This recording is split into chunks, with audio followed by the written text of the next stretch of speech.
محمد علی جناح 25 دسمبر 1876 کو کراچی میں پیدا ہوئے۔ ان کا تعلق ایک متوسط طبقے کے تجارتی خاندان سے تھا۔ بچپن سے ہی جناح میں علم اور اصولوں کا جذبہ نمایاں تھا۔ انہوں نے ابتدائی تعلیم کراچی اور بمبے میں حاصل کی اور پھر اعلیٰ تعلیم کے لیے لندن چلے گئے، جہاں سے انہوں نے قانون کی ڈگری حاصل کی اور بطور بیرسٹر کام شروع کیا۔ جناح نے ابتدا میں انڈین نیشنل کانگریس کے ساتھ کام کیا، مگر جلد ہی انہیں احساس ہوا کہ ہندو اکثریتی کانگریس مسلم اقلیت کے حقوق کا تحفظ نہیں کر رہی۔ اس لیے انہوں نے آل انڈیا مسلم لیگ کی قیادت سنبھالی اور مسلمانوں کے حقوق کے لیے مضبوط آواز بنے۔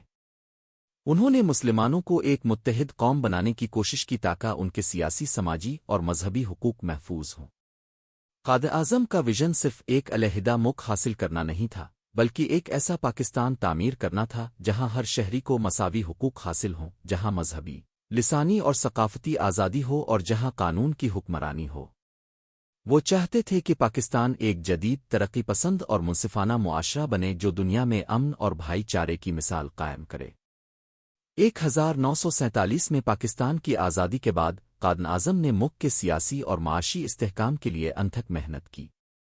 انہوں نے ہمیشہ کہا کہ پاکستان کی اصل طاقت اس کے قانون، اداروں اور عوام کی یکجہتی میں ہے۔ قائد-اعظم چاہتے تھے کہ تعلیم، انصاف اور ترقی کی راہیں ہموار کی جائیں تاکہ پاکستان دنیا کے بہترین ممالک میں شمار ہو۔ بدقسمتی سے قائد-اعظم صرف کچھ مہینے ہی آزاد پاکستان کی خدمت کر سکے۔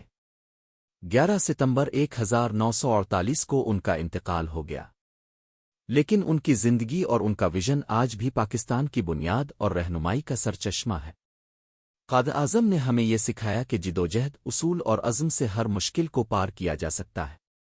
ان کا پیغام آج بھی ہمیں متحد رہنے، انصاف کرنے اور اپنے ملک کو ترقی کی راہوں پر گامزن کرنے کی ترغیب دیتا ہے۔